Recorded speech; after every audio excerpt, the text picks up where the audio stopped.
विनोद जी जल्दी से। अंजना जी, मैं कहना सुप्रीम कोर्ट ने बैन लगाया, सीएम ने थोड़ी लगाया है।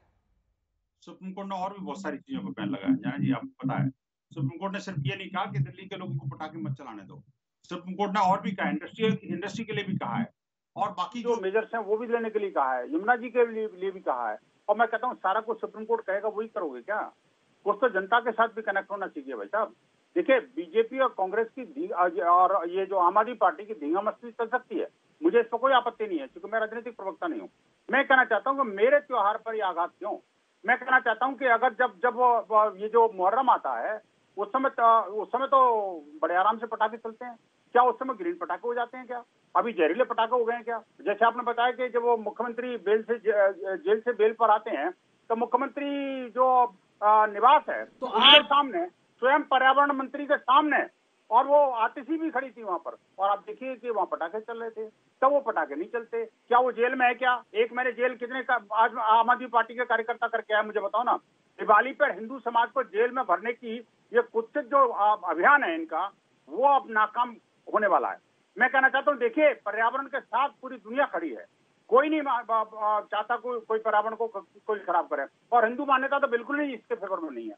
लेकिन मैं कहना चाहता हूं कि क्या मैं एक गारंटी चाहता हूं, अगर हिंदू समाज ये प्रण कर ले आज कि दिवाली पर एक पटाखा नहीं चलेगा, मैं श्योर कर सकता हूं। लेकिन क्या आप इस बात की गारंटी दे सकते हैं क्या कि PM2 और जो बाकी जो पैरामीटर्स हैं उनको आप ठीक कर पाएंगे? आप गारंटी दीजिए ना।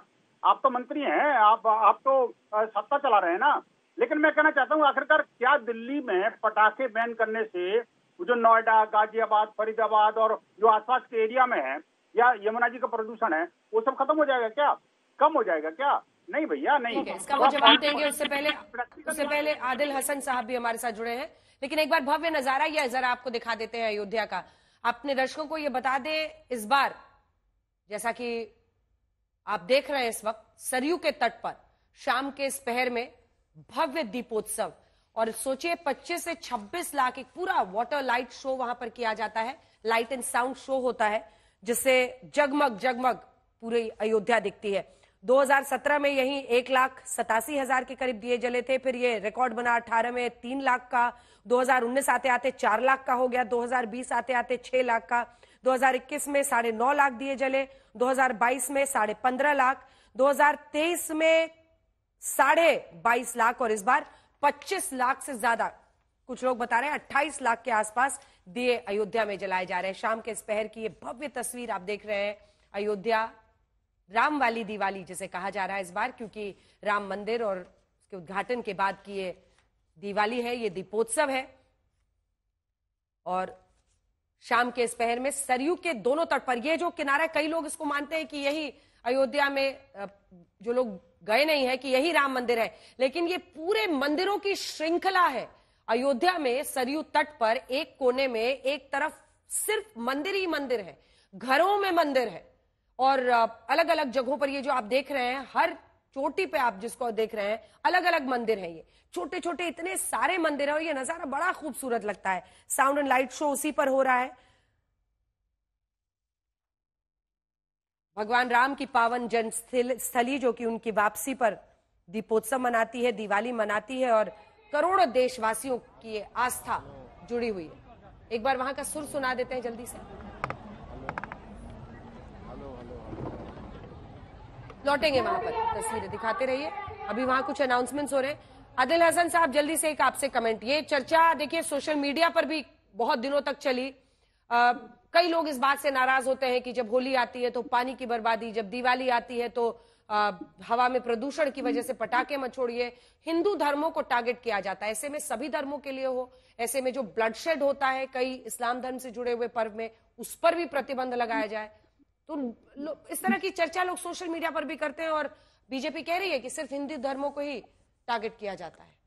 मैम, जश्न दिवाली, जश्न रोशनी सबको मुबारक हो।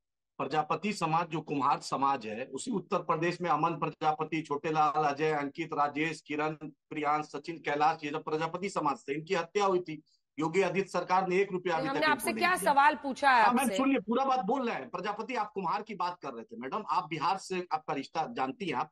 छठ अभी होने वाला है मैडम, बोलिए 25-25 हजार 30-30 हजार रुपए का टिकट पटना मुंबई के लिए है, ये भी एक समाज का है। आप पूछिए 20,000 करोड़ का बीफ एक्सपोर्ट में सरकार को टैक्स आता है, भारत बीफ एक्सपोर्ट में सबसे बड़ा बन गया है, यही मोदी सरकार में। हरियाणा से लेकर बिहार तक भाजपा की सरकार है मैडम। गंगा यमुना आपके अंदर में आज तक ईडी की कंपनी और सीबीआई और इनकम टैक्स उस पर रेड नहीं किए, क्यों नहीं आपने गंगा को साफ किया? सैफुद्दीन सोज मंत्री थे तो मैंने देखा था श्री गंगे कहा गया था, गंगा को श्री का नाम दिया था। लेकिन छठ आने वाला है, पूरे नॉर्थ इंडिया का आप देख लीजिए क्या स्थिति है मैडम। सूरत का स्टैम्पेड देख लीजिए, बांद्रा का, आनंद विहार का देख लीजिए। रेल मंत्री जो है, रेल मंत्री, क्यों नहीं छठ पर लोग उत्तर बिहार उत्तर प्रदेश झारखंड बंगाल आसानी से जा सकते? ये भी तो पर्व है। भारत सरकार रेल मंत्री, जो रेल मंत्री 10 साल से मोदी सरकार है मैडम। आप ही बतलाइए, गुजरात में आरामको का और जितना भी मिडिल ईस्ट कंपनी का इन्वेस्टमेंट होता है, बिहार में, झारखंड में, बंगाल में, उत्तर प्रदेश में नहीं होता है मैम, वहां के लेबर क्यों खाली जाएंगे? आखिर ये दिवाली पूरे भारत के लिए होनी चाहिए। सिर्फ गुजरात में इन्वेस्टमेंट होगा, सिर्फ कुम्हार जाति को पैसा नहीं मिलेगा। बीफ एक्सपोर्ट में आप टॉप कीजिएगा, पूरे भारत सबसे ज्यादा बीफ एक्सपोर्ट कंपनी है, और बेवजह आप बकरीद को ले आइएगा। ये मेरा कोट नहीं ना मैम। और अभी अजय आलोक ने कहा कि कमिश्नर हैदराबाद में 144 लगाएंगे, झूठ बोलते हैं चैनल पर। सीएम रेसिडेंस, गवर्नर रेसिडेंस और जो वीआईपी एरिया है उसके लिए, क्योंकि एजिटेशन नहीं हुआ है, तो अजय आलोक झूठ की फैक्ट्री के प्रवक्ता है, तो ये सब तो टीवी पे बोलेंगे। आप ही बतलाइए, इंसाफ कीजिए ना मैडम, देश में इंसाफ होना चाहिए। इंडिगो दरभंगा में 13 दिसंबर से चलेगी, जब छठ और दिवाली चला जाएगा। इनकी सरकार है जदयू की, क्यों नहीं Sanjay Jha Purnia airport, Ambikapur airport, Bhagalpur airport को ऑपरेशनल कर देते हैं, बेतिया के एयरपोर्ट को ऑपरेशनल कर देते हैं? ठीक है, अजय आलोक जी जवाब दीजिए। अजय आलोक जी जवाब दीजिए। अजय आलोक जी जवाब दीजिए। पहले तो ये नोटिफिकेशन देख लीजिए, गवर्नमेंट ऑफ तेलंगाना का है, मैं झूठ नहीं बोलता हूं, झूठे आप हैं। 144 लगाया हुआ है, जाके चेक कीजिएगा, ये नोटिफिकेशन रहा, पहली बात। दूसरी बात, जब सवाल पूछा जा रहा है आम ना, तो इमली का जवाब मत दिया कीजिए, बीच में नहीं बोलना है, बीच में नहीं बोलना है। और दूसरी बात, ये शब्द जिहाद टीवी पे करना बंद कर दीजिए। ये जश्न दिवाली अपने पास रखिएगा, हमारे लिए दिवाली पूजा है, ठीक है ना। ये जश्न दिवाली या जश्न दीप अपने पास रखिए, ये हम लोग को सुनाने की जरूरत नहीं है। इसी को कहते हैं शब्द जिहाद। अपने बारे में कुछ कहने की बात नहीं है तो कुछ से कुछ बोलने लगे। खैर, इनकी बात ही क्या करना, ये तो नॉन रेलिवेंट आदमी है। अंजना जी, 20 जनवरी 2020 दिल्ली का चुनाव, अरविंद केजरीवाल का घोषणा वीडियो है, मेरे पास, बोलिएगा तो चला दूंगा, कि अगले 5 साल में यमुना को साफ कर देंगे और मैं खुद डुबकी लगाऊंगा उसमें। तो मैं उम्मीद करता हूं कि इस बार जब नामांकन भरने जाएंगे ना, तो पहले यमुना में डुबकी लगाएं, क्योंकि एक बार डुबकी हमारे प्रदेश अध्यक्ष ने लगाई थी, उनको अस्पताल में भर्ती होना पड़ गया था स्किन डिजीज लेके। 6,886 करोड़ यमुना की सफाई में खर्च कर दिए सिर्फ दिल्ली के स्ट्रेच के लिए। कहां गए 6,886 करोड़? यमुना मैया पी गई क्या? कौन पी गया? ये अलग भ्रष्टाचार का मामला है।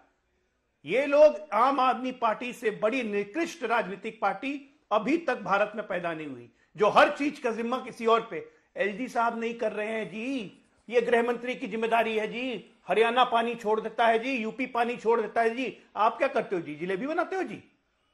और तीसरी बात, आलोक शर्मा जी ने कहा राम मंदिर के बारे में सुप्रीम कोर्ट क्या कर रहा था। भाई साहब, सुप्रीम कोर्ट बहुत पहले कर देता। आपकी जैसी सरकारें थी जो राम मंदिर को लटकाना, अटकाना और भटकाना करते रहे। कपिल सिब्बल ने कोर्ट में बोला था ना 2018 में, हुजूर अब इस पर सुनवाई मत कीजिए, 2019 का चुनाव प्रभावित हो जाएगा।